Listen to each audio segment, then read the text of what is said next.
Hi everyone, welcome to episode 67 of the XS Noize Podcast. I'm Mark Millar, thanks for listening. In this episode, I talk to the Lumineers singer, guitarist and co-founder Wesley Schultz about their new album, Brightside. If you missed last week's episode, I spoke to acid jazz and totally wired radio supremo Eddie Pillar about his brand new music compilation, British Mod Sounds of the 1960s. So check it out, and if you like the podcast, subscribe and share it with your friends. If you want up-to-date music news, album reviews and interviews, then check out our main website at xsnoize.com. You can also follow us on Twitter, Facebook and Instagram. Search for the tag at XS Noize Music. Brightside marks the Lumineers' first new music in more than 2 years, as well as the band's most joyous and spontaneous piece of work so far. In this interview, Wesley Schultz talks to me about making the album, stories behind the songs, the upcoming tour, and much more. So sit back, relax, and enjoy the XS Noize Podcast with the Lumineers, Wesley Schultz. Hi Wesley, welcome to the XS Noize Podcast. Yeah, thanks for having me.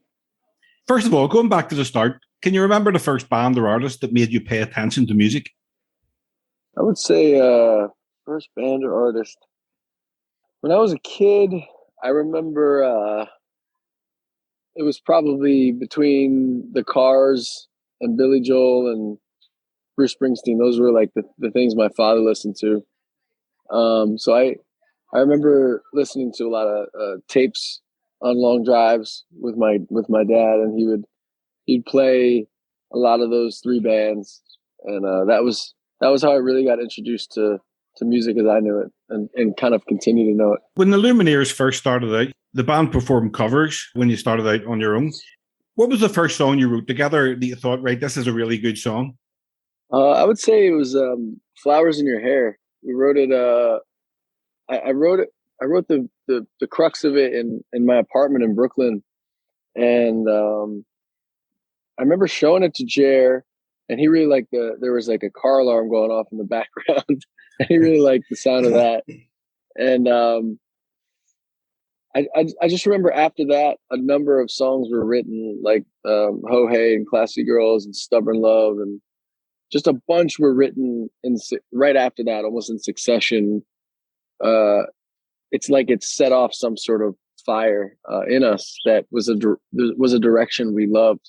And before that, I think we were just throwing a lot of paint at the wall in a good way, but just experimenting a lot in a lot of different kind of genres and styles. And then that when it felt like if you're at a thrift store and you put on a suit jacket and it finally fit, something in there fit, it was like that. Well, the band released your fourth studio album, Brightside. It's fantastic, in January. Nice. When recording the album, did you go into the recording with any preconceived ideas, what kind of sound you wanted and the kind of songs you wanted to write about? No, I mean, I think that was the beauty of it, was that we were recording very carefree and with very little like, I guess, hopes or expectations with it. It was more of almost trying to feel some sense of purpose and love for what we were doing in a time when it felt really cynical, and everybody just, I think, continues to, but especially in the last couple of years, you feel very discouraged, to say the least, dealing with this collective trauma that has been the pandemic. So in a funny way, I think those low expectations allowed us to really put no pressure on it.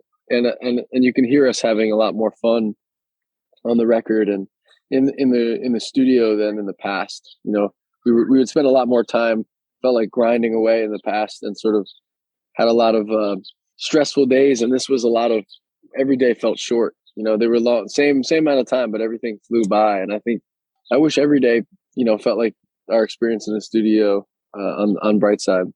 Yeah, this album, it sounds much more uplifting, especially compared to your previous album. Yeah, three was a lot more.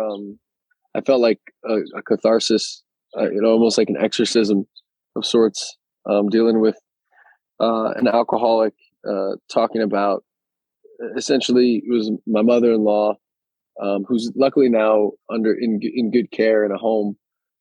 But over the last, I would say, 10 years prior to that, you know, she spent in 1 year, I think she went to the emergency room 90 plus times, and was homeless and in jail. And a lot of that album was just focused on trying to deal with that, and also to try to understand her, which I think is really hard when you love someone who is an addict. There is these mixed feelings of they're taking you along for this ride you never wanted. So to go from that to Brightside, which was much more freeform, or almost like stream of consciousness. It wasn't so story driven. I think it gave us a fresh place to go with a lot of what we thought we knew. We didn't know what we were doing all of a sudden once again, and that's I think a good place to be. Again, the album was produced by longtime collaborator Simon Felice and produced and mixed and engineered by David Barron. Why do you think you work so well together? Well, David and Simon are, they kind of, about, I would say, late into Cleopatra, and then 3, and then this one, David Barron and Simon Felice became this kind of, we called ourselves the 4 horsemen. It was like, that's all we really needed. And we felt like we could do anything we wanted to do sonically. I play guitar and sing, and can play a little bit of other things, but that's mostly it. And then Jared can play almost everything else, and David is a whiz at the synths, and Simon is a lyric freak and drum. So everybody has these kind of specialties, and they're also just so experienced, and kind of, they don't do too much. I think that's the biggest thing. I think a lot of young producers try to steer the ship almost to a fault. And I think it takes a lot of confidence to let it go where it wants to go, and kind of keep it on the rails when you need to. So we felt very lucky to be working with those guys, and they make it all kind of possible. Because when it's just me and Jared, it's a little different. It's sometimes you feel like you're banging your head against the wall, and then you bring in a couple fresh ideas and people, and all of a sudden it lifts off like a rocket. The first song released from the album was Brightside. It's a fantastic song to start with. The song explores love and relationships through people of different ages, ethnicity, and orientations. It's a beautiful love song. What was the inspiration behind it? I think it was coming from a place of like a very rudimentary, like primal feeling of, I kept thinking about the first time I smoked a cigarette or got into a car with a friend who just got his permit or license, and maybe snuck out at night. Little things you do when you're an adolescent that make you feel like you're going to live forever. There's something about that we kind of, I think, needed to be reminded of in a time of, in just such a difficult time. So part of it was that, and then part of it was that the idea that when you're young and you're in love, you have this, even if you're not young, when you're in love in its true form, you sort of start ignoring everything else that's a problem, and everything's okay. And that's sort of what, I think, it wasn't purposeful, but I think that was, again, what felt comforting to be reminded of, is that you have this cocoon, you're in this cocoon with someone else, and they can make everything all right, no matter what. And how a lot of us had that, hopefully, and some of us didn't. And it must have been a very, very lonely time, but just reminding ourselves of that. I like the word swagger. I like when a kid doesn't know everything, doesn't know most things, but feels like he does. There's something special about that moment. I think the song, even the sound of the drums and the guitar, everything about it, I think, has that sort of swagger that maybe in the past we would have shied away from and said, "Oh, that's a little too electric, or a little too bold, a little too much drums." And this time, I think we kind of went for it in a different way, and it felt really good. It felt like us, but at the same time, a different version of it, different version of ourselves. I love the lyric. I was stranded in the bed. You were listening to Dark Side of the Moon. I could barely see your eyes. So why Dark Side of the Moon? Did it just sound good in the lyric, or is it a favorite album of yours? It was a true story that I was pulling from, where my wife now, but my girlfriend at the time, she gave me an excessive amount of mushrooms. We were going to take these mushrooms, and then she said they're stale. Basically, they're no longer good. So you need to take way more to make the effect to have the effect take place. So I believed her, and she covered a whole slice of pizza with these mushrooms, and I ate it. And then I felt like I was just stranded in this bed. And she had never listened to the whole album Dark Side of the Moon. And so I put it on, and then it just looped, and we were just listening together, having this mushroom trip. So that was that whole verse is about that idea. And we were really broke at the time and just kind of driving around camping, just had nothing to lose, but we felt like we owned the world. Yeah, it's a great song. Now, there's been many songs written about birthdays. Happy birthday to you being the most well known. But I can see track 4 in the album Birthday being sung by men and their partners from now on. It has the jaunty sing along chorus. It's all right. It's all right. It's your birthday, dear. It's all right. And we will carry on. But there's a darkness there in the lyric, because it says over and over, I can only scream so loud, but you ignored me. You picked it up. You picked it all apart. And now there's nothing for me. What can you tell me about that song? Yeah, I got this voice memo from Jeremiah, who was over in Italy, and I think he was a bit cooped up. I was like, I don't know how crazy he was going, but the voicemail felt like someone was teetering on the edge of sanity, like in a good way. And he was saying, "It's all right, it's all right, it's all right, it's your birthday," and immediately it caught my ear because I thought, why do you have to tell someone that it's all right? If it's their birthday, this makes no sense. So then you're almost working backward from, it's like someone gave you the end of the movie and then you have to figure out how you got there. And so these verses are trying to solve that riddle, and part of it is just expressing like these melancholy, sad verses that end in this emphatic chorus that sounds so happy. And it kind of reminded me, as I was reflecting on like, why did that song come about? And it was like, part of it was that there's this these rituals that we do. It could be someone being born. It could be a wedding. It could be someone's birthday. But we went through all those rituals together as best we could over the pandemic. Sometimes there'd be virtual. Sometimes we'd actually get together in a backyard with social distancing. But those rituals were something that carried us through, even as absurd as they sometimes felt. So it was also like, it's sort of like the world's burning around us, but it's all right. It's your birthday.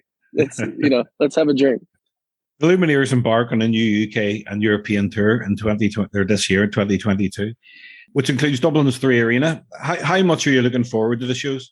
Oh, we love playing, and we kind of were reminded of how much we loved playing when it was taken away from us. I think every band can say that with total certainty now, especially playing Dublin. There's something about there's an appreciation for, I think it must be like the storytelling within music that people from Ireland gravitate towards. It's already in the music, in the long line of folk tradition and things like that, where they just value the lyrics probably way more than most countries do. And I really appreciate that because that's all I really care about. The guitars and the pianos are vehicles for the lyrics, in my opinion.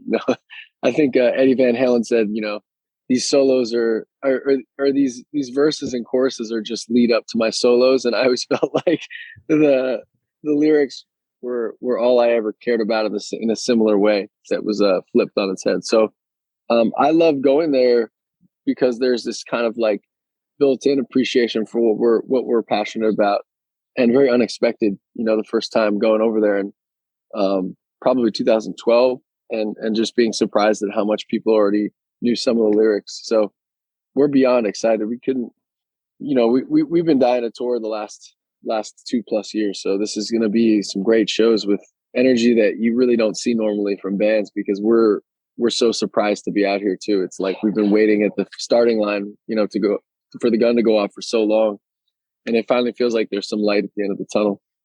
What goes through your head when you're about to step out on stage for a big show? Mostly nothing at that point. I try to clear my head. Before the show, I try to think about the set list and how I want things to sort of have this flow. And then right before the set, and we're standing on side stage, we usually have a song that makes us get excited. And we're sitting there, and we're standing there with each other, and we shake each other's hands, like, have a good show, have a good show, have a good show. We say that to each other. And then you just kind of go blank, and it feels like you're like in another reality or something. Like because there's so many years where I remember hearing Ben Harper. He talked about when he was a kid, he would sit in this closet in the dark and imagine what he was going to do when he was older. And he would play these big shows and these big stages. And I never really had that. So for me, each show, it's sort of, you have to block out the fact that you feel like you're part of a Truman Show. Like, is this all a big prank? Like, why is everyone here tonight? Because for us, there's so many years of just trying and maybe not succeeding in the way you hope, that you're a little more used to nobody showing up than an arena full of people. It's truly like, you can't really wrap your head around it. So I think I just try to connect with different people in the audience as we're singing and bring it and ground it a little bit in that, instead of trying to take it all in at once because it's overwhelming. What song from the new album are you looking forward to playing live in front of an audience? Oh man, the whole thing on this one. It's on Brightside. We kept saying it's only heat, the whole thing. I think Roller Coaster is the only down moment, and it's still one of my favorite songs to play. So I would say the sleeper, there's a couple sleepers on here that haven't been promoted or like released as singles, like Never Really Mine, which really gets big all of a sudden, and then Remington into Reprise are two songs that I think caught a lot of people off guard that were fans of ours that are used to a certain sound, and then it goes this other direction. So I think those two, I would say Reprise and Never Really Mine are definitely ones that I'm looking forward to watching people's kind of emotions change when those come on. I hate going to watch a show and people are standing in front of me holding their phones aloft during the whole show. And I know the Lumineers have campaigned to ban mobile phones at your concerts by providing a Lockin pouch for people to hold their phones in during the live performances. I haven't heard of this before. How does that work? I mean, in the US, there's a company called Yonder. They do it at a lot of comedy shows because comedians, they don't want their new material getting released and before they have their special. It's weird to scale it up to a really big size place, but you can do it. And I think more so it's trying to so you basically have your phone on you, but it's inside of this bag that you can't open. And we do it at some shows. We do it especially before the album comes out. But mostly I think we rely on, hey, we've said this so many times that we hope that that's our MO. And that's probably every band's MO, is to say, we don't want the people behind you looking at your phone screen as you're videotaping the show. That's probably something you're never going to watch again. And, the quality's so low and the sound gets overwhelmed. So in a way, it's just trying to get everybody to be a little more present in the moment, because as we know now, this is probably your over 1,000 times Zooming over the last 2 years, and virtual is not the same as me and you sitting in a room. Yeah. It's just there's one thing removed and it's a big difference. Imagine if you were dating people and you had to do it all virtually. There's a certain chemistry we all have with each other, and it's the same with the show live. So keeping people together, and as opposed to the minute you see somebody pop up that phone, it feels like they're on an island and now you're distracted by this bright screen. So it's all in an effort to just have a better show, both for us selfishly, but also for them. Because I've seen a lot of people just shrug their shoulders looking up like, hey, I can't get this guy to stop with his phone. So every once in a while we'll stop a song mid-song and say, can you please turn that off? And then we'll start again. And it usually works. Yeah, the British band Oasis released a DVD recently of their Nebworth performance back in 1996, and there was thousands of people there. Nobody had a phone. And it was just so amazing. Just that's the way it used to be, And Noel Gallagher even commented. He said, look, there was no internet. There was no people with mobile phones. People were just there for the experience and to take it all in. It really, I think it builds on itself. There's really no substitute. Imagine if you were at that show and you just pulled out the paper and started reading it. It's the same thing. It's like, It doesn't really apply to the show, and it doesn't help in any way, and it blocks people's view. So you yearn for those days, but I have noticed, at least at our shows, because it's mostly where I'm at, is that there's far less people know how to use their phones a lot more these days than they once did. So there's a tendency to want to take a photo or to say I was here that night, but then it goes away. And I think that's a big step in the right direction. But yeah, I envy those guys that were in the era of no phones, because there's nothing like having everybody with you all at once. And it's sort of hard to replicate. Out of all the music in your collection, which artist or band do you have the most albums by? That's a good question. I would probably say Bob Dylan. He has a lot of albums, but I'd probably say Bob Dylan. Which song or album is your guilty pleasure? I really like, well, my son puts on a lot of music that, so he kept listening to Natalie and Brulia Kiss Me. And I was like, this is actually a good song. So we were jamming out to that. So we've been playing that a lot because he loves that song, my son Lenny. So I have a newfound guilty pleasure for that. And which song would you play for someone who has never heard music before? If it was our music, I'd probably play him something like Where We Are. And if it was just music in general, man, there's so many good choices there. I would say if it was like an alien landing, I would play him like We Will Rock You, because it just feels like the most primal and straightforward. That or something by AC/DC. Those are like the most transcendent types of music and song, is when it hits your body and it's just this, like, you don't even have to speak English to get how powerful it is. Good choice. Just last one. Wesley, what's next in the immediate future for the Lumineers? We're gonna be in the UK and Europe for basically the better part of February and March. And then we begin our Canada and US tour for the spring and summer. And then after that, I think there are some plans that have yet to be announced, but basically the plan is to be touring wherever they will allow tours to happen in the world over the next couple of years. So just basically trying to stay busy on the road and play this album that we've had so much fun already playing a few shows live and had, the time of our life making. I think we're just really excited to share it in person with people. And so next 2 years, you'll see us on the road. And, you see fans comment when you announce dates, like, why know this city? Why not that city? And I think what's going to happen is I think most of those people will be like, rest assured, we're going to probably be coming there. It's just a matter of time, because we can't control who allows what when. We're just playing by their rules. So that's all we can do. But we're so excited. And the fact that UK is kind of opening up again, and we're going to have a show there, and Scotland, there's good signs all over the place that the world might be starting to understand how to live with the reality of COVID and not shut everything down, for much longer. Good. Well, thanks very much, Wesley, for taking the time.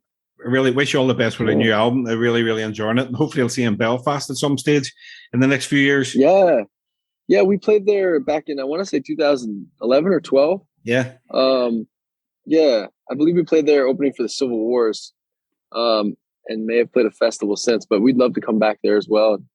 We're friends with the Soak guys. I don't know if you're familiar with Bridie from Soak. Yes. And, yeah. So we've toured with them, and they're amazing. So anyway, we hope to come back there as well very soon. Cool. Well, listen, I'll let you get back to your break and the beautiful scenery around you. Thanks, Mark. Yeah, have a good one, man. Have a good one. Take it easy. Thank you. Appreciate it, man. Take care, bro. Bye.